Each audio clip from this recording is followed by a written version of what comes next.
Let's see this question. The question states that three dice are thrown together. Find the probability of getting a total of at least 6. So student basic question है probability का। यहाँ पे हम लोग किस concept को use करने जा रहे हैं, तो basic definition, classical definition of probability को यूज करेंगे। प्रोबेबिलिटी ऑफ एक इवेंट की क्या होती है, number of elements in that event divide by number of sample space. So student जब भी प्रोबेबिलिटी की बात करते हैं तो सबसे पहले हम लोग सैंपल स्पेस लिखने की कोशिश करते हैं। तो इसका सैंपल स्पेस क्या है, कितने डाइस थ्रोन कर रहे हैं हम लोग, 3 डाइस थ्रोन कर रहे हैं। तो जाहिर सी बात है कितने बॉक्स को फिल करना है, 3 बॉक्स को फिल करना है।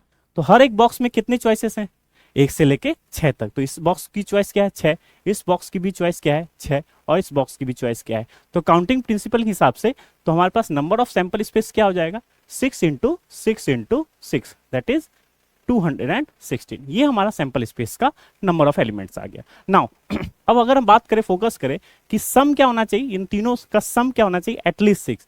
तो अगर देखा जाए एटलीस्ट 6 का टोटल केस निकालना बहुत ही टफ है। 6 निकालेंगे, 7, 8, 9, 10, इस तरह से बहुत सारे केसेस को हमें काउंट करना पड़ेगा। तो इसका रिवर्स प्रोसेस करते हैं। तो एटलीस्ट 6, सबसे पहली बात तो मिनिमम कितनी हो सकती है डाइस का सम, तो मिनिमम जाहिर सी बात है 1 1 1, ये एक ऐसा केस है जो मिनिमम वैल्यू देगा। तो सम कितना होना चाहिए, 3। तो मिनिमम वैल्यू की जो सम है उसकी वैल्यू क्या होगी, 3। तो हम लोग रिवर्स प्रोसेस क्या करते हैं, 6 ना कैलकुलेट करके हम लोग क्या करते हैं, काउंट करते हैं सम जब 3 हो, सम जब 4 हो, और सम 5 हो, और उसको क्या करेंगे 1 में माइनस कर देंगे उस सारे केसेस को। तो हमारे पास क्या आ जाएगा, प्रोबेबिलिटी ऑफ गेटिंग एटलीस्ट 6। तो जब सम 3 हो, तो पहला केस हम लोग बना रहे हैं जब सम इज क्या हो 3, ऐसे कितने केस होंगे, और फिर क्या होगा सम इज 4, और फिर सम इज 5। जाहिर सी बात है सम 3 कब आएगा, जब सारे डाइस पे क्या आ जाए, 1 1 1 आ जाए। एक ही केस हो सकता है, तो नंबर ऑफ यहाँ पे केस क्या हो जाएगा 1, जब सम क्या हो जाए 3। नाउ सम 4 में अगर आप बात करें तो सम 4 क्या हो सकता है, एक तो 1 1 2, ये केस हो सकता है 1 1 2। अब इस पे अगर केसेस डील करें तो 1 2 1 2 1 1, इस तरह से डील कर सकते हैं, सारे केसेस को काउंट कर सकते हैं हम, केसेस के अकॉर्डिंगली सारे एलिमेंट्स वाइज भी इसको कैलकुलेट कर सकते हैं। लेकिन यहाँ अगर पीएनसी को भी यूज करें कॉन्सेप्ट को कि 3 लोगों का अरेंजमेंट ही तो है जिसमें 2 आइडेंटिकल थिंग है, तो ये इसका ऑप्शन क्या हो जाएगा, 3 फैक्टोरियल अपॉन 2 फैक्टोरियल। तो टोटल केस कितने हो जाएंगे स्टूडेंट, 3।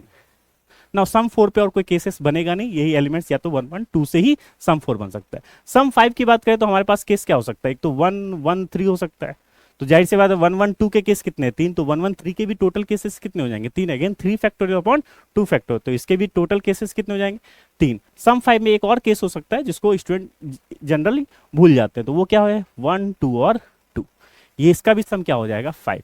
तो यहाँ पे अब ये 2 आइडेंटिकल है, अब 2 2 आइडेंटिकल है, सेम प्रोसेस है, 3 फैक्टोरियल अपॉन 2 फैक्टोरियल। तो यहाँ भी नंबर ऑफ एलिमेंट्स कितने हो जाएंगे स्टूडेंट, 3। तो अगर बात करें टोटल नंबर ऑफ एलिमेंट्स कितने हो जाएंगे, 3 + 3 + 3 + 1, तो 10 एलिमेंट्स हो गए। तो हमारे पास टोटल एलिमेंट्स कितने हैं 10, और डिवाइड बाय सैंपल स्पेस कितना है 216। ये जो प्रोबेबिलिटी आई, ये किसकी प्रोबेबिलिटी आई, या तो सम 3 हो, या 4 हो, या तो 5 हो। और हमें क्या चाहिए था, प्रोबेबिलिटी ऑफ गेटिंग एटलीस्ट 6।